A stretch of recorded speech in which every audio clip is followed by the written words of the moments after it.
бля, не болып кетті мынау квартира 600 мың емесін, ая-май. Тиктоктан көріп, уақыт натуре квартирадан қойып жүргенде, ебать. Орыстарға қана короче. Өмір ғой. Күн көрерміз. Құйрығы жоқ, жалы жоқ.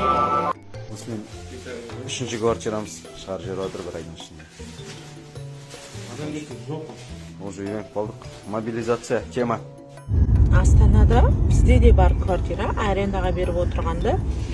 Онда өзіміздің қыздар тұрады, бір-екі қыз, апасы мен несі.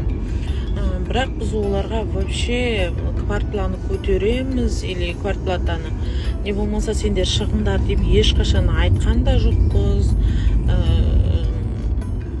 айтпаймыз да. Мен осы квартираны арендаға жалға беретін кісілерге айтарым, біреудің кәдімгі тұрып жатқан үйін сол барға қанағат қылып алланы беретіні көп. Солай ойлап тұра берсін, біреулерді бала шағасымен далаға қуып шықпаңыздар.